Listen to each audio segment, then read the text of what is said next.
Hello there. This is Positive Psych Talk with David StarrTouch, founder of Survivor to Hero. And we're going to pick up today where we left off. We just finished Signpost 1, and today's about Appendix 3's How to Find a Therapist. So for those of you who haven't been listening to the series, that's okay. You can actually just listen to this on its own. And for those who have been listening and want this resource on its own, that's why we're doing it. So I found Dr. Stephan Joseph gave some fantastic recommendations about how to find a therapist, various pitfalls, but really what you should be looking for specifically for a trauma therapist. So we're going to go through that, and I really want you to also just understand that it's a process. You can try therapists on. If you don't like one, just try a different one. So it's a la carte, all right? Just remember that little bit as you go through it. Again, my name is David StarrTouch, and here we go. Appendix 3 is basically some advice on seeking professional help. This appendix was intended to provide some general advice on how to seek professional help, who to seek help from, and what to be on the lookout for. It will be useful for people seeking help for themselves, but also to family and friends who want to know more about the subject. So when to seek professional help. Feelings of distress, confusion, and disorientation are common in the aftermath of a traumatic event. If, however, your problems are particularly intense and upsetting or they have lasted for more than 6 to 8 weeks, it might be appropriate to seek professional help. The following is a checklist of various problems associated with the aftermath of trauma. In the blank line next to each item, write a yes if you agree with the statement or no if you do not agree. Now what I'm going to do, and I'm going to take you through this, and what I'd suggest is I'm going to read it, and I'm going to start reading these twice. You have a chance to kind of get used to the process of my voice. And then I'll just go down to reading it once and just write yes or no. So let's start with the first one. I feel overwhelmed and that I cannot handle my feelings and bodily sensations. I feel overwhelmed and I cannot handle my feelings and bodily sensations. Yes if you agree, no if you do not agree. The next question, or next statement. I have no one to share my feelings with, but I would like to talk to somebody. I have no one to share my feelings with, but I'd like to talk to someone. Yes or no? Yes, I agree with the statement, or no if you don't. I feel numb and empty. Yes if you agree, no if you don't. I feel numb and empty. I feel tense, confused, and exhausted. Yes or no? I feel tense, confused, and exhausted. I have unpleasant sensations in my body. I have unpleasant sensations in my body. Yes or no? All right, I'm just going to go to reading it once now. I keep busy to stop myself from focusing on how I'm feeling. I'm going to read that one more time just because it's long. I keep busy to help myself stop from focusing on my feeling. Or I keep busy to stop me from focusing on how I'm feeling. There we go. I want to avoid thoughts, places, activities, and people who remind me of what happened. I want to avoid thoughts, places, and activities of people who remind me of what happened. I have frequent distressing thoughts and recollections about what happened. Yes or no? I have nightmares. Yes or no? I sleep badly. Yes or no? My relationships seem to be suffering badly. Yes or no? I have sexual difficulties that I didn't before. Yes or no? I'm drinking too much. Yes or no? My performance at work has suffered. Yes or no? And finally, the last one. I find it hard to concentrate. Yes or no? If you answered yes to one or more of these two items, and the problem is causing you to struggle with everyday concerns at home or at work, you might consider seeking help from a professional. So that was from the Appendix 3 of this book, and I do highly recommend this book so you can follow along with the process. But just for this section alone, you should be fine for this video. We're also going to talk about who to seek help from, as he has listed here: psychotherapist, psychologist, psychiatrist, clinical social worker, counselor, psychiatric nurse, clinical mental health counselor, certified professional pastoral counselor, marriage and family therapist. And I'm going to talk about those briefly before we move on. So psychotherapist, it depends on the state about how they would do the wording versus psychologist. So a psychotherapist in the state of Colorado is a mental health counselor. But you can also be a registered psychotherapist and not be a licensed clinical mental health counselor. In California, it's different. In Maryland and Virginia, it's different. DC, it's different. Okay, now a psychologist is usually someone who's got a Ph.D., and it's a clinical psychology program. It'll be APA accredited. They will either have a PsyD or a Ph.D. PsyDs are often skilled in assessments, but they're also very good at doing therapy. They're trained in both. And those are the doctoral versions. Now, I am pursuing a doctoral research degree in psychology, concentration in cognitive neuroscience and philosophy. That is more research-focused and positive psychology and humanistic psychology. My clinical degree is a master's level. So that's the difference, is they got their Ph.D. and did them both. I knew I should have done something different. Okay. A psychiatrist is a medical doctor. They can prescribe medication. Some of them do talk therapy. Many of them do not. Just so bear in mind. But they are experts and usually severe issues. So they can give you some advice or referrals at the very latest. Now, psychiatrists in America tend to be, or at least in Colorado especially, we are in short supply of psychiatrists. So nurse practitioners specialized in psych can be a special one. It'd be a good one. He mentions psychiatric nurse here under counselor and social worker. Psychiatric nurse, you'd want the nurse practitioner version, not someone who works at a psych hospital. Psychiatric nursing is very different than nurse practitioner psychiatric focus, okay? Nurse practitioners actually have a doctorate and to understand medications. Psychiatric nurses on therapist units give medications, they might know a little, but they're not necessarily trained at this level. Okay, clinical social workers, these are fantastic resources. Now, a clinical social work, also if you're interested in the field, this is one of the best tracks to go into. I went to the mental health counselor track, but a clinical social worker can do casework. They have more resources into addiction and some other things. They have a very broad training. They're trained in therapy and others, where mental health counselors are specifically trained in therapy. Then we have counselors. Now, counselor and mental health counselor can be the same thing. Just check in with your state. I am an LPC, licensed professional counselor. It's the exact same thing as just what I want to call myself, or a therapist as well. Now, some people can call themselves counselors, may not have the degree, so make sure they're licensed by the state if you're getting professional help at this level. Okay, so the next is, we talked about clinical mental health counselor to death. That actually can be also addictions. The next is certified pastoral counselor. So pastoral counseling has different rules usually into each state. Their confidentiality is closer. Well, it's unique. So you're going to want to talk with them about what their confidentiality rules are, and their training is usually faith-based. Some of them go to the same level of schools that us therapists do. Others do not. It's sometimes an intern program. So feel it out. Ask good questions, and we're going to get to those questions in a moment. And the next is marriage and family therapists. They really tend to focus on relationship and marriage and family. There's so many different versions of this.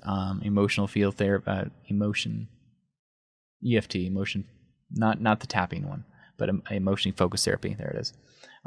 There's generational, and marriage and family therapists are highly trained. It is a very rigorous program. Again, it's more for family systems if it's just one-to-one. But if you've got PTSD in your family and you want to, your family might be part of the problem, or you want to include them to help on your healing, that's a great resource to go, marriage and family therapists. But make sure they're trained in trauma. Some of them are not, and that's very important. And so now here's what to look for and the right questions to ask. Okay, so some of the above listed professionals may not be experienced working with traumatized people, so check the following. Number 1, talk with professionals about their training and experience, their approach to therapy, what therapy entails, very important, and how long therapy is likely to last. Very good question to ask. If they don't know, I would say grain of salt. Ask around basically and get additional referrals, because that might be a side specialty for them.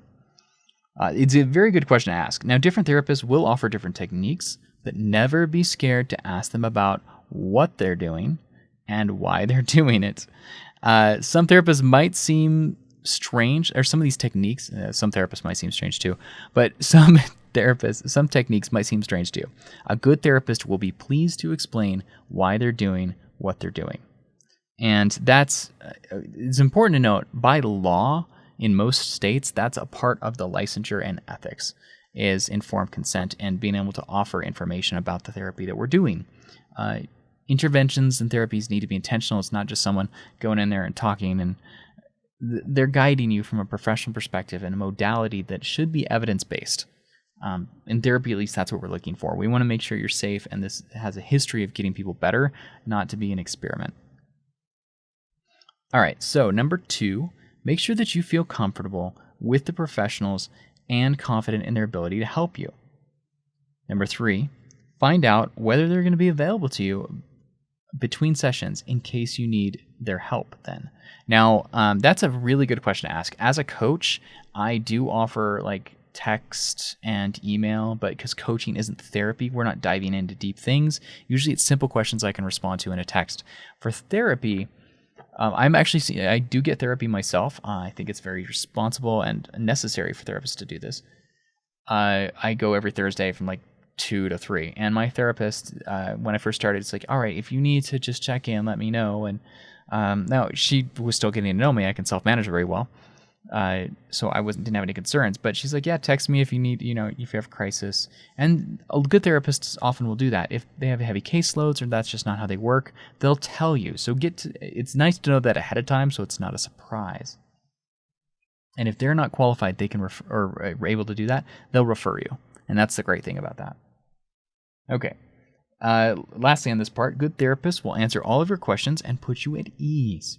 They won't expect you to do anything you don't want to do or talk about anything you don't feel comfortable talking about. They will understand that therapy needs to proceed at your speed and will let you set the pace. One thing that might help you is to confront your traumatic memories, but experienced therapists will not push you to do this. Rather, they will help you do so when you're ready, in your own time, and at your own pace. Now, I have a caveat on this. I do strongly believe that we have not thought and processed about the memories. We need to do it at minimum at one time in a therapy session and be able to really process it. Some therapists, and this is I'm going to probably get into trouble with some therapists. They're not going to like me saying this. But some therapists, I believe, are not skilled in the post-traumatic growth part that we're talking here, because they will allow you and encourage you to keep reliving the trauma. What happens when you do that is you pull the trauma up from memory, you talk about it, then your day is triggered, you get days disrupted and things like that. You go home, you sleep, it re-encodes into memory. They do it again the next week. The same thing happens. Each time you do this re-encodes, it also weakens the memory. So then what you thought happens can actually change. We can actually have false memories introduced during this point.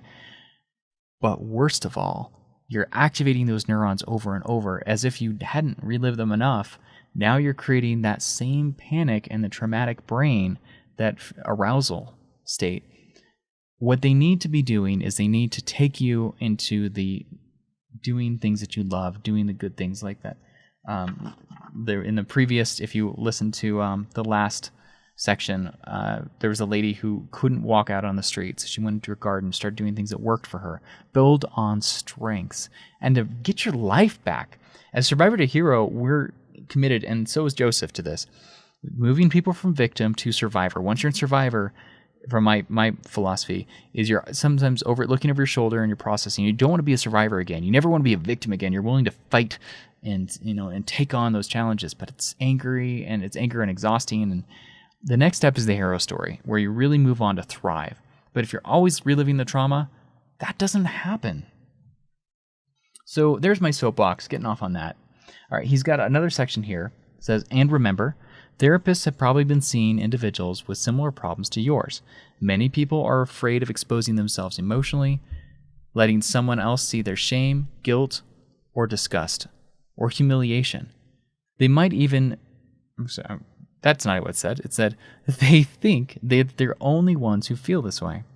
But the truth is, quite a few of us have these negative feelings, and thus, therapists will not be shocked or surprised by anything you can tell them. Traumatized people often have secrets, things that they don't want to talk about or talk with others about. Experienced therapists know this. Even so, remember that you only need to share with your therapist what you feel comfortable with. They shouldn't pressure you to talk about anything you don't want to discuss at the same time.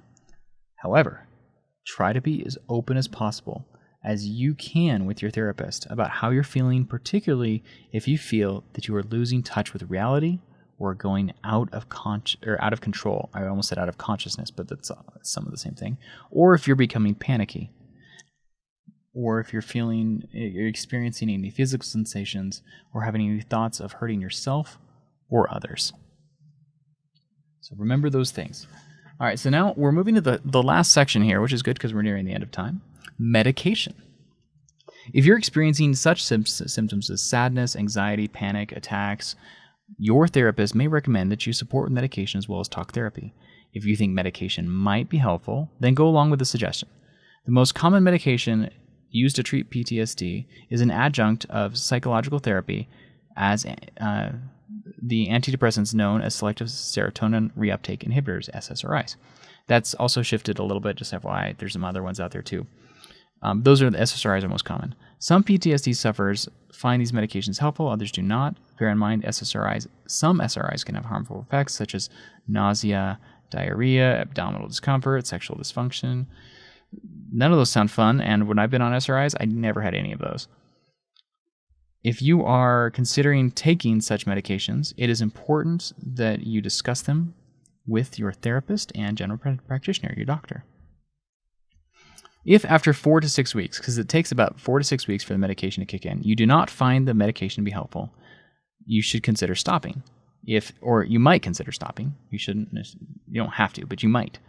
If so, discuss this with your practitioner. Use of medication is controversial. Some people do report it helps. In most cases in PTSD and psychological help, it is needed for recovery trauma. However, medication can also be considered at any point in therapy. And then I'll just take it one step further. When you have certain brain arousals or a level of anxiety, a medication can help balance out some of, especially if you had a trauma for a long time, it can help balance out some of the symptoms. And then in combination with talk therapy, give you that little bit of extra edge to focus and stay functional.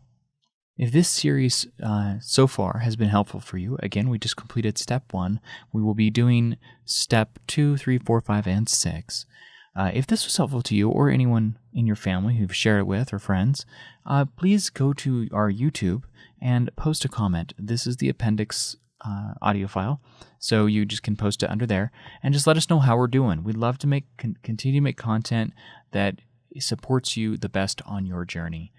We will be continuing to do new projects and that will evolve based off your feedback. So this is David StarrTouch, and I deeply appreciate your support of this channel and your thoughts and feelings on this. So thank you so very much for showing up and just taking the time to share your hero journey.